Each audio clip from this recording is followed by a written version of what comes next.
conjunction with as a correspondent for the White House and have served through 3 different presidencies. So if I'm a little flustered, it's because how does one interview one of the best interviewers that there is? In fact, you're a 4-time winner of the prestigious White House Correspondents Association Merriman Smith Memorial Award. You are a New York Times best-selling author, a co-author of the book Applebee's America, and your new book, Love That Boy, is why we've been able to ask you if you would join us today, especially this week when we're getting ready for Father's Day. Thrilled to have you here with us this morning. Thank you for having me. This is an honor. Well, it's an honor for us. We love anytime we can have an autism dad be with us on the show. We're thrilled, and to have one of your caliber is just really exciting. Loved the book. I got to tell you, I so enjoyed the book. And for people who don't know, tell them a little bit about this particular book and why it's a topic that is so warmly discussed here on Autism Live. Well, here it is. It's a pretty cover, isn't it? It is.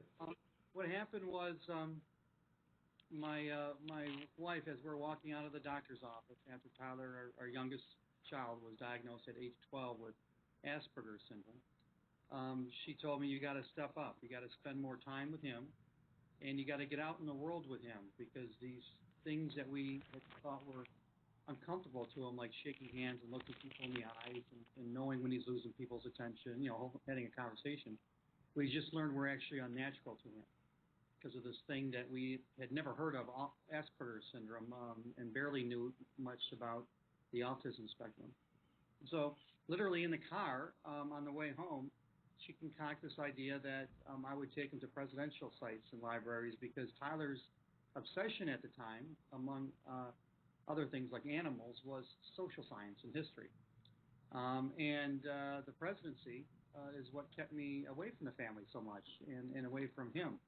So Lori said, the job that kept you away from us so much, you're now going to use to help Tyler. He needs to know that he's loved and you're there for him. So off we went. We went first to the White House, coincidentally, and then to Sagamore Hill, Teddy Roosevelt's home, and that's Tyler's favorite president, and the Ford Library and JFK Library and John Q. and John Adams estates. And I thought it was all done, and I thought I got a better understanding of who he was and how he was wired, and how I was not being a very good dad to him, how I was not meeting him where he was. And I thought I checked the box, and Lori said, okay, now go see if President Clinton and President Bush will meet with him. Wouldn't that be amazing if he could have that experience and that challenge? And I told her, you got to be kidding me. Haven't you read what I've written about them? They're not going to do a favor for me. But they did, to their credit. And it says something about public service. And they both were so gracious. And I wrote a magazine article on it. Lori wanted something that Tyler would tangibly be able to look at and remember how much we cared for him and loved him. And then she wanted me to write a book. So she's pretty much been my editor and pushing me along the way from the beginning. Well, and she sounds like an amazing woman. I got to say, as I was reading the book, I loved how wonderfully you talked about your wife, all the nice things that you said behind her back about what a great parent she was and how she helped you to be able to find this closeness with your son. I was very impressed with the whole family. It sounds like you guys have a very tight-knit family that deals in honesty, and that was conveyed in the book. And I think it's a great read for any autism parent, but particularly I think it's a great read for autism moms to get the dad perspective. Honestly, I know when I talk to moms and in groups, because I'm an autism mom, we talk about guilt and how much guilt we have, and I don't think it ever crossed my mind that the dads have anywhere near the amount of guilt that we have, but you have convinced me, Ron, and it has sparked a conversation with my husband about how much guilt he has about different things. I thought that was just the mom, so you have really enlightened me. You even referred to some of the trips as guilt trips, which I thought was really funny. Well, I realized right away. Actually, when he was diagnosed, I realized what a heel I was, because the doctor was going through all the symptoms or attributes of autism, of Asperger's syndrome. And she said, one of them, Tyler has a hard time. He's not flexible with his hands and his feet. He's clumsy. And I said, well, is that why he's not good at sports, doctor? And she looked at Lori with kind of a, disapproving glance and said, well, yeah, it's also probably why he doesn't like playing sports. And at that point, I was still pushing my son into sports because I thought that was the best way to bond, because that's how I bond with my father. So that was the first lesson that I learned in this journey. But I'm glad you mentioned honesty in my family. My wife was always very honest, and Tyler, all of our Aspie boys and girls are wired in a way where they're incredibly honest, bluntly so. But I wasn't. I was never very honest with myself, and I've come to realize that it took the book for me to really open up and look inside myself and at least be self-aware. And now I'm realizing a couple of interesting things are happening with the book. I'm having a lot of women coming up to me and saying, will you sign this to my husband? He needs to step up like you did, you big goof. That's great. And I kind of expected that, but what I didn't expect is all the dads who are kind of seeing the book and events that I'm doing around the book as a way to open up a little bit, because I'm starting to realize that we're kind of it's inbred in men to either fight or flight in our DNA, and when we can't fight something, when we can't fix something, and autism is not something we can fix like a sink or a carburetor, then we tend to flee. And I didn't leave my family, but I was kind of checked out of the family when things got tough, and a lot of guys do that. And I can tell you, if you've got time, I'll tell you one example of a guy who absolutely, we've got time. Talk to us. Well, I gave this speech to a school in Baltimore right after the book was published in April. And it was a 45-minute speech about the book. And the whole time I'm noticing this guy in the front row, about my age, well-built, big guy, looking at me with like no look on his face. And I know from experience that usually means somebody is upset at me. He's looking at me very sternly. And I'm thinking he must be a Trump supporter or a Hillary Clinton supporter, somebody whose candidate I ticked off, and he's going to lay into me about politics. So when I said, okay, I opened it up for questions, he raised his hand. I figured, well, I'm going to run right to it. Let's get him out of the way so then we can go back to talking about the book. So I called on him, and again, with this stern-looking face, he said, I'm going to be taking a road trip this summer with my son. I said, oh, that's great, sir. I hope you get half as much out of it as I did, and good for you. And it was almost without even acknowledging me, he finished his sentence and said, I don't know what to say to him. I don't know what to say to him. And the room got real quiet. And he was in front of a bunch of other, moms and dads. And I could see a guy behind him kind of shaking his head.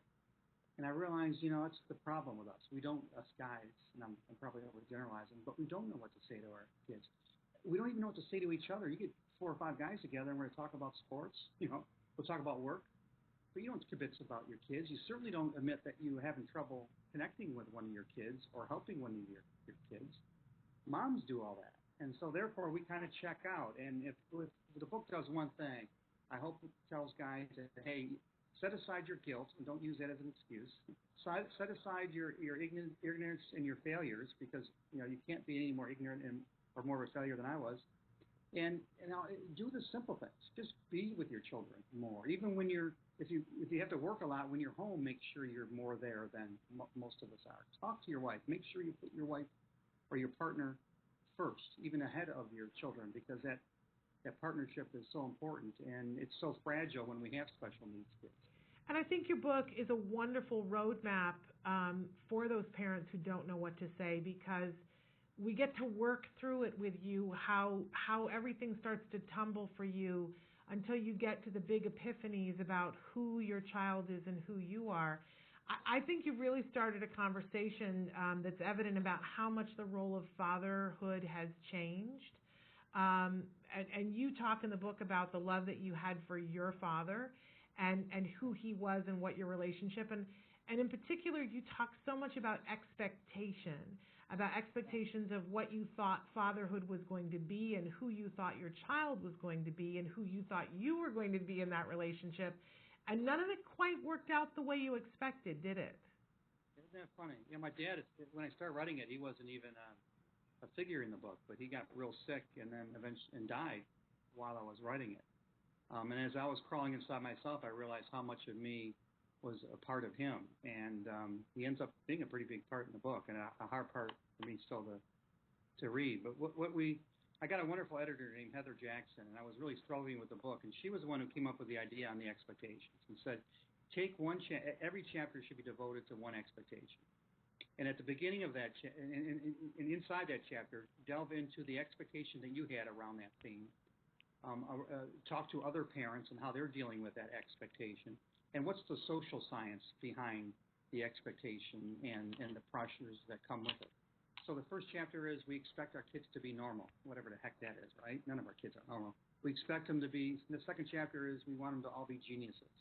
Next, we want them to be popular. We want them to be successful in their careers. We want them to be happy, whatever that is. So each chapter really delves into one of those expectations and kind of blows up the mist that all of us parents, and not just special needs parents, by the way, and not just dads, all of us parents bring a lot of expectations into parenthood, kind of the baggage of our childhood, and just the nature of the times. You know, we want our kids to succeed in these crazy times, so we put all these expectations on them academically and socially and you know, all around. And then just to make the book be a little bit easy to digest, the beginning of every chapter has about 1,000-word essay, really short essay, a couple pages, on one of the road trips.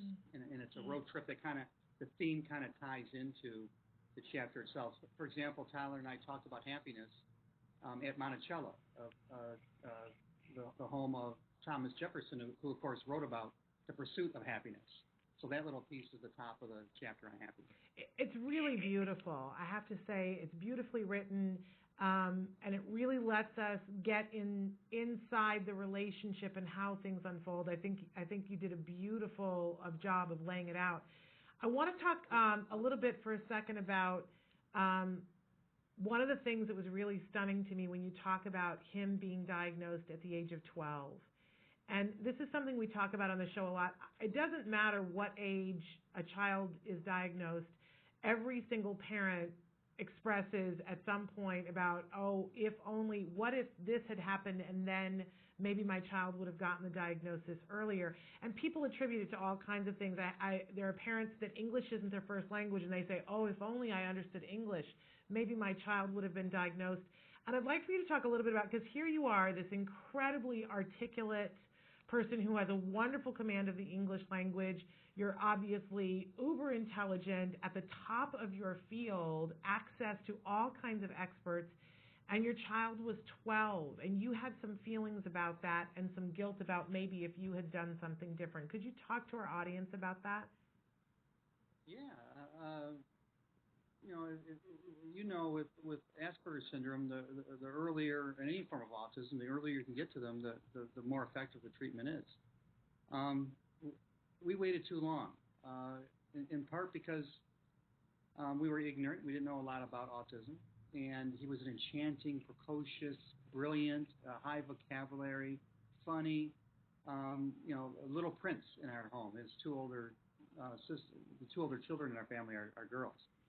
But part of it, to be honest with you, again, when I really dug into it and really thought about it, part of it was I wasn't home a lot. I was out doing this ego-stroking career, chasing presidents around the country and around the world. And often those little decisions you have to make, or you do make, when I had an option, I more often than not took work over family. So it left my wife home alone with 3 kids and a lot on her plate. And we missed it. The other reason, and this is an important one I think a lot of people relate to, is I think we were afraid to admit that he might be different. I think we were afraid of any kind of label. I think we were kind of hoping that, okay, this is something he'll grow out of. Because fundamentally, and again, I got into the social science behind this in the book, we're afraid of our children not being like us. There's something in our DNA that we think that the way we have immortality is by creating a carbon copy of ourselves. It's the easiest thing to raise is somebody like you, and it also kind of feeds into our primal need to leave something behind. So when we get a stranger, when we get a child who's nothing like us or nothing like what we expected, most of us, certainly I did, kind of freak out or check out. So that's the 2 big things I attributed to personally, was a lack of time, a lack of knowledge, and a fear of raising somebody who wasn't exactly like me. But I hope that you've had an opportunity to talk to enough autism parents to know how common that is, and forgive yourself for that, because it's just as likely that you could have been at home and still the diagnosis may not have come until he was 12. I hope that enough autism parents have told you their stories so that you know that you're not alone in that. It's funny, some people who I've talked to and spoken in front of since I did an essay on this 3 years ago tell me they can see the difference in me. When I first wrote this and first was dealing with this, I was wearing my guilt on my sleeve. I've come to accept not just Tyler, but also my mistakes, to your point. It really helped me to write this, to be honest with myself, to kind of open up a vein and admit that I'm not perfect, and then to accept that I'm not perfect. And maybe that's the first thing parents have to do, is first accept that we're not perfect, and then maybe we can accept the fact that our kids aren't perfect and start to accept them for who they are. And maybe that's the first thing I had to do. Absolutely. I wanted to talk a little bit about, in the beginning of the book, you talk about getting to meet the Obamas, and that's lovely. And then eventually you make these 2 trips to visit both Bill Clinton and George W. Bush, and talk about expectation there. It seemed to me in the book that what you expected out of those meetings was kind of the opposite of what you got. Yeah, really. Actually, the presidents, my expectations of them even kind of changed. So we're in the first trip was to Little Rock, where I started my career. I covered Governor Bill Clinton for years before we both moved to Washington at about the same time. So we're back in Little Rock, and Tyler and I are in the back of a news conference that President Clinton is giving. And that's my home. I've spent years at the back of news conferences. That's what I do for a living. But it's a foreign place for Tyler, and there's all these people and all this noise. And, it's not an easy place for an Aspie to be. And he looks up to me and says, "I don't want to do this, Daddy. You interview him." I said, "Well, son, your mom wants you to do this, and you don't have to interview him. It's just a conversation, and he's such a nice man. He'll I promise you this will go well." Well, and let's back up for just a second, Ron. When you asked for this time, what did you tell these former presidents? Did they know that your son had a diagnosis? Did they know what the hope was? What did they know? Yeah, I told their staff that we had taken all these other road trips as part of an effort for me to connect with my son and for him to practice his social skills that he was just learning. And this was my wife's idea, and she wanted me to ask if the presidents would meet with me. So they all knew that they were there to have a conversation with Tyler. And like Bill Clinton knew that Tyler's favorite president was Teddy Roosevelt. So Bill Clinton starts right away into talking about Teddy Roosevelt when he sits down with Tyler. And he's going on and on about, it's really fascinating stuff about comparing his time with TR's time and his presidency with TR. And I'm taking notes as a dispassionate observer. I'm not part of the conversation, but I start taking notes because it's really interesting stuff. And I noticed, though, that at about 40 minutes into it, Tyler has hardly said anything. And I can tell Tyler wants to say something because he's a teenage boy and he's an Aspie, and this is his man. This is his topic. And I realized that Bill Clinton is kind of assessing on a topic, and he's missing social cues. He's not picking up the clues that Tyler's sending up. So I write down in my notebook, is BC an Aspie? BC is my initial, obviously, for Bill Clinton. Now, I know Bill Clinton's not an Aspie, right? But the point is, if the most social animal I've ever been around, if even he can miss social clues and even he can obsess on a topic, why am I so bound up in knots over my son's quirkiness, over my son's rough edges? To the point that when we're walking out of the penthouse suite and the president's about to walk us over to the Clinton School, which is next door, so the president's a little bit ahead of us, and I turned to Tyler and said, "What'd you think?" And he said, "Well, he's a nice guy. He likes to talk about himself and his stuff." And of course, I'm laughing. That sounds like one of our boys, right? I said, kind of like you, son? And he says, "Yeah, kind of like me." So Clinton bonded with him in almost a non-neurotypical way. It was really kind of neat. By the way, he could not have been more gracious. I could tell some stories about how he made Tyler feel comfortable. And then with George Bush, it was almost the exact opposite. We walked in George Bush, and by the way, Tyler immediately struck a posture. He put himself hands in his lap, legs crossed, in a way that took him a whole hour to get to with Bill Clinton. He started out very nervous with Clinton. I actually watched his body language shift to mirroring after an hour Bill Clinton's. So it was interesting to watch him start with Bush in that pose that he had just learned from Bill Clinton, basically, where he at least looked calm and collected, even though, as you know, he's probably going 1,000 miles in his head. So Bush, anyhow, just starts asking him a bunch of questions, and I compare it to like an oil drill. Boom, what's your favorite topic? Where you go to school? What's the name of your teacher? Do you like sports? Of course, Tyler says no. What do you want to? What are you going to be doing later on? Do you want to go light? All these questions, and I get nervous because Tyler's given a bunch of 1 and 2 word answers, like our kids do, right? And I'm worried about wasting the president's time, embarrassing myself. So I pop in, I interrupt, and I ask Bush something about a sporting event, something about the Detroit Tigers. We love sports, and we've talked about the Detroit teams. And Bush looks at me like, he didn't say anything, but he's going to give me a look like, didn't you just hear your son say he doesn't like sports? Would you shut up? I actually wrote in my notebook, shut up. And after he did that to me, shut me down without saying anything, which shows you a lot of high social intelligence. And Bush is actually very good in the room. He then he asked Tyler something like, he didn't ask, what do you want to be when you grow up, which is what a parent would ask. It was something like, what do you see in your future, or something like that. And Tyler said, I want to be a comedian. Well, I'd never heard that before. Now, I never asked the question the right way, and I never really listened, and I didn't spend 15 minutes asking him questions and getting him in a comfortable space. And it was George Bush who kind of got him. For the first time, I was hearing my son talking about his future. I love your descriptions of both former presidents. People need to read the book.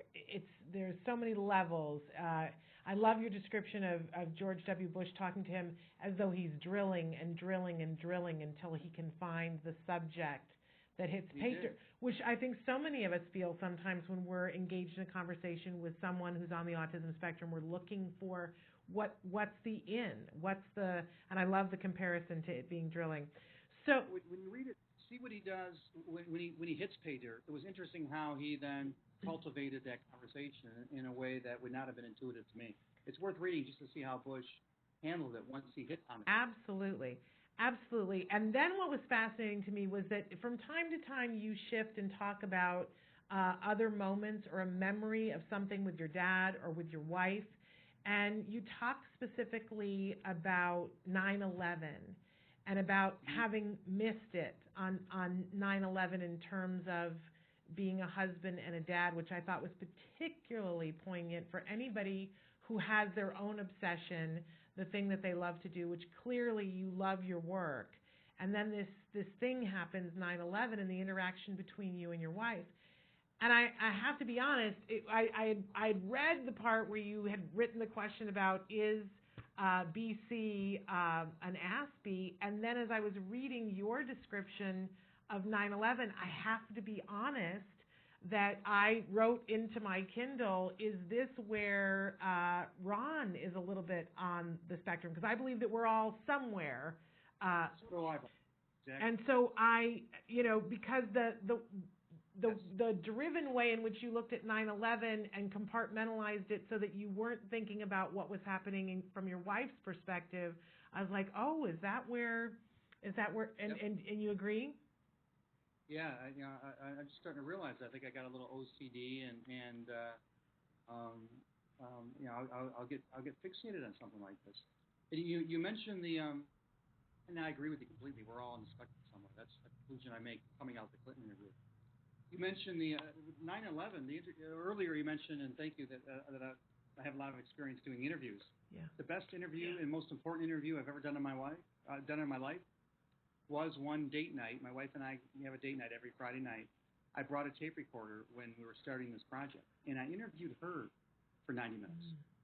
And it's funny, and you might appreciate this. For some reason, I was able to do it very dispassionately. And I interviewed her just like if she was a public figure. And I followed up with questions and drilled down and got her really to open up. And it didn't really affect me until about 3 months later when I transcribed the tape for the book. And then I literally was crying as I'm transcribing it because I'm hearing her tell me things that I had never heard before and really didn't even hear when I was interviewing her. And one of them was 9/11, where we're talking about on that day. I was working in the White House, and they evacuated the White House. But I stayed behind for like at least another 90 minutes because I was filing stories to the Associated Press, which, a pretty important news service, and it was a pretty important responsibility I had to the public. But mainly to me, I was competing. I was doing my thing. So stuff kept happening, so I kept filing, and the Secret Service was trying to get me to leave, and I wouldn't leave, and I'm doing my job, and then I'm walking out of I'm walking out of the White House, casually strolling as I'm calling my boss, and Lori sees me on TV and finally realizes that I'm okay because, I forgot, because what had happened was as soon as it had hit, as soon as the second plane hit, Lori calls the White House, calls me at the White House. And I tell her, she says, what's going on? There's something going on. I'm watching TV. I said, honey, they've been hijacked, because I just got off with my source to tell me that the planes have been hijacked, and it was a terrorist strike. And I was in the middle of filing that. I said, honey, they've been hijacked. I got to let you go, and I hung up. I hung up on my wife on 9/11. Now, we had 3 kids in school, so less than 5 miles away. And not only did I hang up on her, but I didn't think about her the rest of the day because I'm covering this huge historic story, and I wasn't even worried about my safety, I was just, like you say, I was focused on it. And so years later, when we did this interview, the one thing she told me, and I was kind of defending myself, saying, I try to compartmentalize my work from my home life, thinking that was a good thing. That I want to be a good dad, so I compartmentalize. And she said, for years, and 9/11 is the best example, I always wanted to be a part of, I wanted to talk to you about your work, but you never would. It made me feel like I wasn't worth you even talking to, that I was worthless. And so I realized it took doing the book and doing an interview with her to really hear how much I had been hurting her with my obsession, an ASCII word, on my job. Well, it's a long answer. I'm sorry. I think it's an amazing book on so many different levels. I think it's a great read for people who don't have kids who are on the spectrum. It's a slice of history that you get to know these 3 presidents in a different way than you would in any other story. It is an autism story that has not ever been told, obviously, because it's so unique. And from the point of view of the relationship between you and your wife and you and your son, I think it's a wonderful, wonderful resource. And so a great gift to give somebody for Father's Day, but it's equally, I think, an important gift to give to the autism moms so they get a different perspective. I also want to say, too, because we're almost out of time, that you, at the end of the book, you give a series of, I think, some of the best tips that there are for a parent for any parent, autism parent or otherwise, about how to get through these years and love your kid for who they are. So we thank you for that. We want to remind everybody that the name of the book is Love That Boy. There's a very specific story that goes with the title of the book. I wish we had time to discuss that. But any parting thoughts, because Father's Day is coming up, anything that you want to say? We got about 1 minute. Well, I don't know. I guess I'll say quickly that the title comes from George Bush telling me at one point, as Tyler was walking away, love that boy. And you could tell I was anxious about the way Tyler was behaving. And at the time, I thought he was telling me, love that boy despite his quirkiness, despite the fact that he's a little different. And it took me all these years and my wife's prodding to realize, no, that's not the lesson here. For all of our kids, not just special needs kids. The idea is to love that boy because of what makes them different, because of what makes them stand out, because whatever is different about all of our kids is really what makes them special. So that's where we got the title of the book. A great, great message. Ron, we thank you so much for being here, especially on a day when there's a lot going on politically. That would be a whole other show. We'd love to know what your thoughts are about everything that's been happening even in the last 24 hours. But we're out of time. We thank you so much for your work. We want to encourage people, get this book, Love That Boy, give it as a gift. It's a wonderful, wonderful gift. We'd love to have you back on the show sometime with Tyler. He can try out some of his jokes with us. Yeah, he hasn't been wanting to do a lot of media, but I bet you he'd be willing to do this. So ask him. We'd love to have him on the show. We thank you so much, and thank your staff for arranging it so that we could have this time with you. And thank you for hanging with us when we were having technical difficulties.